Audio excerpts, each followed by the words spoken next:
خدا وہ خدا ہے جو عدالت کرنے والا خدا ہے۔ اگر آپ میں دیکھیں گا کہ آپ شکایت کر رہے ہیں تو آپ کو چھوڑنے والا نہیں۔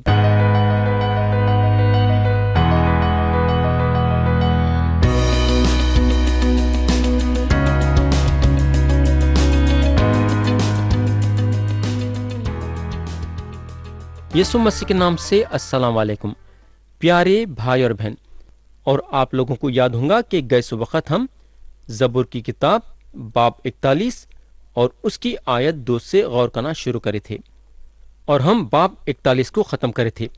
اس کے بعد ہم باب 42 کو بھی ختم کرے اور 43 کو بھی ختم کرے۔ اس کے بعد ہم باب 44 اٹھائے تھے اور اس کی آیت 1 پہ غور کرے تھے۔ آج ہم کلام کے نئے حصے پہ آئیں گے اور پڑھیں گے زبور کی کتاب باب 44 اور اس کی آیت 2۔ یہاں لکھا ہوا ہے، تو نے قوموں کو اپنے ہاتھ سے نکال دیا اور ان کو بسایا، تو نے امتوں کو تباہ کیا اور ان کو چاروں طرف پھیلایا۔ یہ بات جو ہے موسیٰ اور یشوع کے زمانے کے طرف اشارہ کرتی ہے۔ تو کنعان میں جو رہنے والے لوگ تھے، خدا ان لوگوں کو زمین سے باہر نکال دیا کیونکہ ان لوگاں حد سے زیادہ گناہ کرنے کو لگے، اور ان کے جگہ پہ اپنے چنے ہوئے لوگوں کو کنعان کے زمین پہ لایا۔ آیت 3 پڑھیں گے، کیونکہ نہ تو یہ اپنی تلوار سے اس ملک پر قابض ہوئے اور نہ ان کے بازو نے ان کو بچایا، بلکہ تیرے دہنی ہاتھ اور تیرے بازو اور چہرے کے نور نے ان کو فتح بخشی، کیونکہ تو ان سے خوشنود تھا۔ تو خدا تھا جو بنی اسرائیل کو وہ کنعان کے زمین پہ لایا۔ ان لوگاں اپنی طاقت سے یا اپنی قوت سے وہ زمین کا قبضہ نہیں کرے۔ اور ایک چیز جو ہم یہاں غور کر سکتے بولے تو وہ خدا کے دہنی ہاتھ کے بارے میں۔ خدا کا دہنا ہاتھ جو ہم پہ لاگو ہوتا ہے وہ اس کے نجات کا ہاتھ ہے جو 2000 سال پہلے صلیب پہ ظاہر ہوا۔ آیت 4 میں زبور لکھنے والے بولتے ہیں، اے خدا تو میرا بادشاہ ہے، یعقوب کے حق میں نجات کا حکم صادر فرما۔ تو یہاں جو یعقوب کا نام لیا گیا ہے، یہ یعقوب وہ یعقوب ہیں جو اسحاق کے بیٹے تھے، اور یہ یعقوب اسرائیل کے قوم بن گئے۔ تو جب انہوں یہ پکارتے ہیں کہ اے خدا تو میرا بادشاہ ہے، تو انہوں اسرائیل کے بادشاہ کے بارے میں بات کریں۔ ہمارے خداوند یسوع مسیح اسرائیل کے بادشاہ ہیں، اور انہوں اپنے لوگوں کو جو مصیبتوں میں ہیں اور جو مصیبتیں اٹھا رہے ہیں ان لوگوں کو چھڑانے کے لیے واپس آئیں گے۔ آیت 5 اور 6 پڑھیں گے، تیری بدولت ہم اپنے مخالفوں کو گرا دیں گے، تیرے نام سے ہم اپنے خلاف اٹھنے والوں کو پامال کریں گے، کیونکہ نہ تو میں اپنی کمان پر بھروسہ کروں گا اور نہ میری تلوار مجھے بچائے گی۔ تو پیارے بھائی اور بہن، وہ دنوں کے بڑے مصیبتوں کے دنوں میں خدا پرست باقی بدلہ لینے کے بارے میں دعا کریں گے۔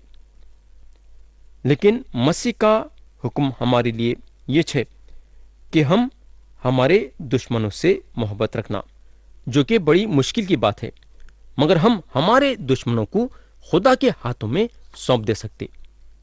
ہم کو بدلہ لینا نہیں ہے، کیونکہ ہمارے خداوند بولتے ہیں انتقام لینا میرا کام ہے، بدلہ میں ہی دوں گا۔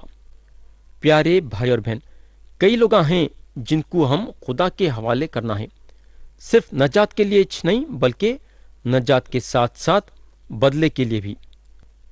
اب ہم پڑھیں گے آیت 22، لکھا ہوا ہے، بلکہ ہم تو دن بھر تیری ہی خاطر جان سے مارے جاتے ہیں اور گویا ذبح ہونے والی بھیڑیں سمجھے جاتے ہیں۔ اس وقت یہ کلیسیا کی ایک تصویر نہیں ہے۔ کئی لوگ جو یسوع مسیح پہ ایمان لائے ہیں مصیبتیں اٹھا رہے ہیں اور مسیح کے خاطر یہ مصیبتیں اٹھا رہے ہیں، مگر ایسا دیکھا گیا تو کلیسیا ستائے جانے کے نیچے نہیں ہے، مگر اسرائیل کے جو باقی ہیں ستائے جائیں گے، اور یہ باقیے کے بارے میں یہ آیت میں بتایا گیا ہے۔ آیت 23 پڑھیں گے، اے خداون جاگ، تو کیوں سوتا ہے؟ اٹھ، ہمیشہ کے لیے ہم کو ترک نہ کر۔ تو یہاں خدا کو اٹھانے کی پکار ہے، مگر ہم کو معلوم ہونا چاہیے کہ خدا جو ہے سوتا نہیں۔ میرے دوست، آپ کو اور میرے کو جو ہے خدا کو اٹھانے کی ضرورت نہیں ہے۔ اگر ہم ایسا محسوس بھی کرتے ہیں کہ خدا ہماری نہیں سن رہا ہے، کیونکہ ہم کو معلوم ہونا چاہیے کہ خدا کبھی بھی نہیں سوتا۔ خدا ہمیشہ جگا ہوا ہے اور اس کی نظر دنیا کے کونے کونے میں پھرتی ہے۔ میرے بھائی اور بہن، خدا اس کے لوگوں کو چھوڑنے والا نہیں، بلکہ ایک ایک منٹ اور ایک ایک سیکنڈ ان کے ساتھ ہے۔ اب ہم آیت 24 سے 26 پڑھیں گے، جو کہ یہ باپ کی آخری آیتیں ہیں۔ تو اپنا منہ کیوں چھپاتا ہے اور ہماری مصیبت اور مظلومی کو بھولتا ہے؟ کیونکہ ہماری جان خاک میں مل گئی، ہمارا جسم مٹی ہوگا۔ ہماری مدد کے لیے اٹھ اور اپنی شفقت کی خاطر ہمارا فدیہ دے۔ خدا کے باقیے جو ہیں خدا کی رحمت مانگیں گے۔ باقیوں کے طرف سے یہ ان کے مدد کے لیے اور انصاف کے لیے خدا کے سامنے عرضی ہوں گی۔ تو پیارے بھائی اور بہن، یہاں ختم ہوا باب 44 اور اب ہم اٹھائیں گے باب 45۔ باب 45 کا مضمون ہے اپنی بادشاہت یہ زمین پہ قائم کرنے کے لیے یسوع مسیح کا آنا۔ اب ہم یہ زبور پہ غور کرنا شروع کریں گے۔ ہم پڑھیں گے آیت 1۔ میرے دل میں ایک نفیس مضمون جوش مار رہا ہے، میں وہی مضامین سناؤں گا جو میں نے بادشاہ کے حق میں قلم بند کیے ہیں۔ میری زبان ماہر کتاب کا قلم ہے۔ تو یہاں زبور لکھنے والے بولتے ہیں میرے دل میں ایک نفیس مضمون جوش مار رہا ہے۔ جوش مار رہا ہے کا مطلب ہے پھٹ جانا یا ابلے جانا۔ انہوں کچھ بولنا چاہتے ہیں اور چاہتے ہیں کہ وہ بات جو انہوں بولنا چاہتے ہیں برابر سے بول سکے، کیونکہ ان کی زبان ان کے قلم سے بھی زیادہ تیز چلتی ہے۔ آیت 2 پڑھیں گے، تو بنی آدم میں سب سے حسین ہے، تیرے ہونٹوں میں لطافت بھری ہے، اس لیے خدا نے تجھے ہمیشہ کے لیے مبارک کیا۔ میرے دوست، یہ ایک زبردست زبور ہے جو مسیح کے شخصیت سے بھرا ہوا ہے۔ پولس یہ بات بتاتے ہیں۔ اگر ہم کورنتھیوں کے نام پولس رسول کا دوسرا خط باب 3 اور آیت 18 پڑھیں گے تو انہوں بولتے ہیں، مگر جب ہم سب کے بے نقاب چہروں سے خداوند کا جلال اس طرح منتقص ہوتا ہے جس طرح آئینے میں، تو اس خداوند کے وسیلے سے جو روح ہے ہم اسی جلالی صورت میں درجہ با درجہ بدلتے جاتے ہیں۔ میرے دوست، ہم یسوع مسیح کو اوپر اٹھانا ضروری ہے۔ یہ زبور میں ہم ان کو ایک منجی کی حیثیت سے نہیں دیکھ رہے بلکہ ایک بادشاہ کی حیثیت سے۔ ہم پڑھیں گے آیت 3۔ اے زبردست، تو اپنی تلوار کو جو تیری حشمت و شوکت ہے اپنی کمر سے حمائل کر۔ تو یہ ایک مسیح کی تصویر ہے، ایک منجی کے حیثیت سے نہیں بلکہ ایک بادشاہ کی حیثیت سے جو انہوں دوبارہ آئیں گے۔ اسرائیلیاں یہ امید رکھ رہے تھے کہ مسیحا تلوار کے ساتھ یہ زمین پہ آئیں گے۔ پہلی مرتبہ جب مسیح زمین پہ آئے تو بغیر تلوار کے آئے۔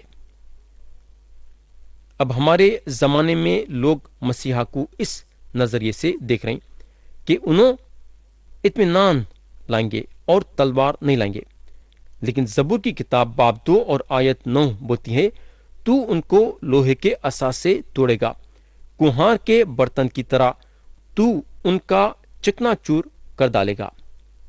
زبور 2 جو ہے یسوع مسیح کے دوبارہ اس زمین پہ آنے کے بارے میں بتاتی ہے۔ جب انہوں واپس آئیں گے تو انہوں یہ معلوم کریں گے کہ ساری دنیا خدا کے خلاف جاری ہے۔ آیت 2 کے دوسرے حصے میں اگر ہم دیکھیں گے تو لکھا ہوا ہے، تیرے ہونٹوں میں لطافت بھری ہے، یعنی کہ ان کے ہونٹوں میں فضل ڈالا گیا ہے۔ تو یہ بات پہ یہاں زور دیا گیا ہے، مگر اس کے علاوہ لوگوں کو قصوروار بھی ٹھہرایا جائے گا اور عدالت بھی ہوں گی۔ تو ہم اپنے خیالاتوں پہ زور دینا نہیں ہے، بلکہ یہ دیکھنا ہے کہ سچائی کیا ہے۔ تو جو دنیا ان کے خلاف اٹھی ہے، وہ دنیا کے لیے انہوں قدرت اور خیر کے ساتھ آنا پڑے گا۔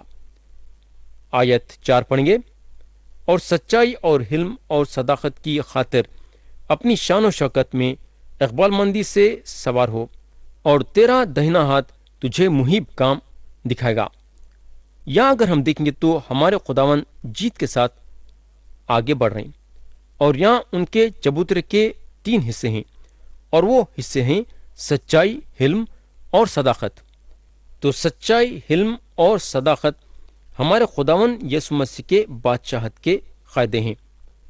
یہ دنیا میں جتنے بھی حکومتیں ہیں، ان کے پاس نہ تو سچائی ہے، نہ تو صداقت ہے، نہ حلم مزاجی ہے، لیکن مسیح کی طبیعت میں سچائی ہے، ان کے کلام میں سچائی ہے، لیکن پھر بھی لوگ ان کو جھوٹا بولتے ہیں۔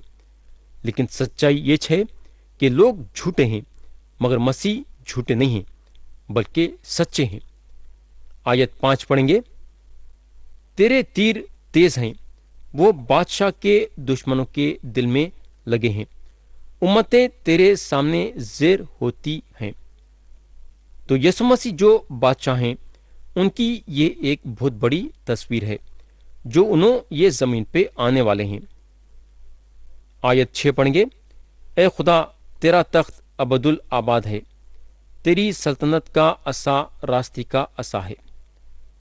تو یسوع مسیح راز بازی کے ساتھ حکومت کریں گے میرے بھائی، اور جب تک یسوع مسیح یہ زمین پہ نہیں آ جائیں گے، اس وقت تک یہ زمین پہ امن اور چین نہیں رہے گا۔ تو امن اور چین آج دنیا کی ضرورت ہے میرے بھائی۔ کون سے بھی ملک کی حکومت ہمیشہ کے لیے قائم نہیں رہ سکتی، لیکن خدا کی حکومت ہمیشہ کے لیے قائم رہیں گی۔ اگر ملک یہ سوچتا ہے کہ انہیں ہمیشہ کے لیے قائم رہیں گا تو نہیں ہو سکتا یہ۔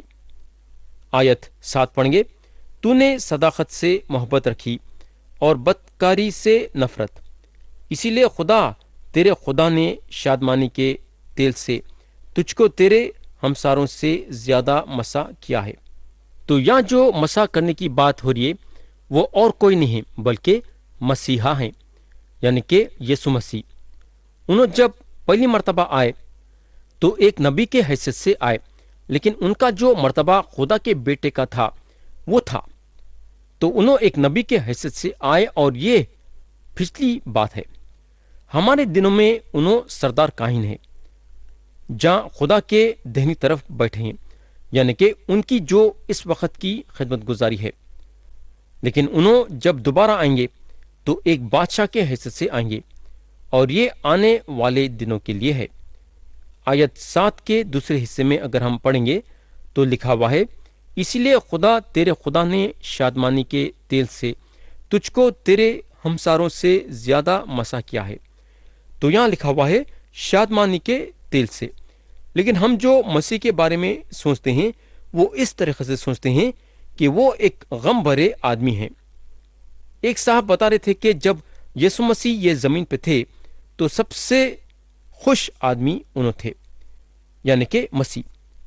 آیت 8 پڑھیں گے، تیرے سارے لباس سے مر اور عود اور تاج کی خوشبو آتی ہے، ہاتھی دانت کے محلوں میں سے تاردار سازوں نے تجھے خوش کیا ہے۔